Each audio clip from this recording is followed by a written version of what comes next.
My name is Rory Waters. I'm from Rhode Island. This is my first year with Challenger Sports.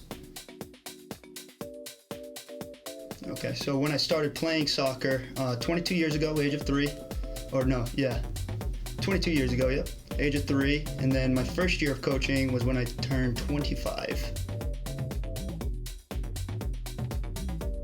What I enjoy about coaching, I love every aspect of it. I get to use the knowledge that I've gained over the years of playing, disperse it to the younger generation so they can inspire to be better for themselves, create that team environment, teamwork type feel.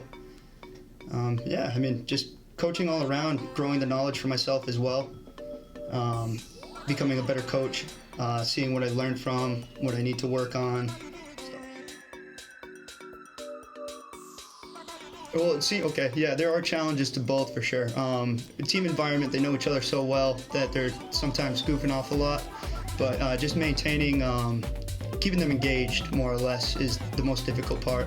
Where with referring to the summer camps when we have a mixed group of kids who haven't really played together, I think the biggest part with that is making sure they understand that you are their coach at the same time, and that they need to listen and understand what you're trying to do, because at the end of the day, you're there to help them.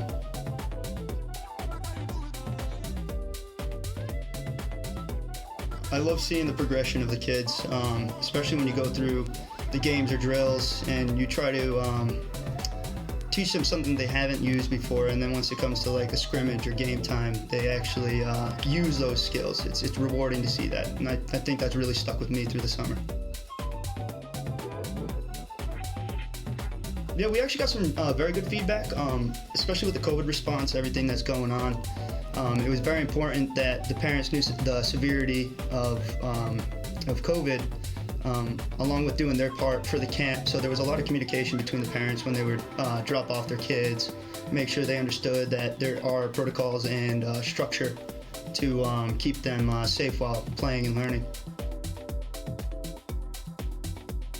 So keeping it fun while we're trying to keep them safe and engaged, very important. So from drop off to pick up, there are safety protocols in store. There had to be, the distance between the parents checking in the kids. They had their own soccer lockers for their break time and everything like that, so they don't mingle, get too close to each other. Honestly, it came down to training from the company itself, which was very helpful. Created the structure, give the coaches a good sense of what they needed to do in the field to keep the kids safe while still having them learn.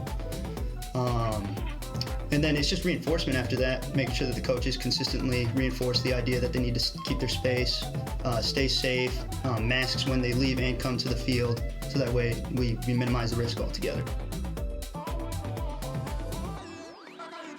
So I think players, the biggest thing that stuck with me is that anytime we had a competitive type of drill or game that we were playing, a lot of kids would get discouraged because they were losing, as you will.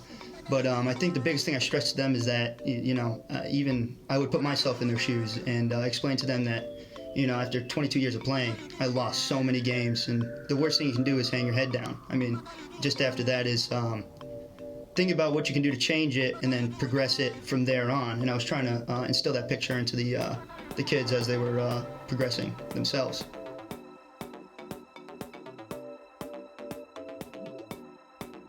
I don't like to pat myself too hard on the back. You got it. I felt like there was an energy that I had going in. I guess you can say I'm kind of a yes man. Whenever they need me somewhere, I'm like, where do you need me? Just send me. I get to coach. It's pretty awesome. So working with the kids is amazing. It's a different change up for me. I've said, this is my first year coaching, but definitely wouldn't change it. But I think the energy behind what I was giving for the company.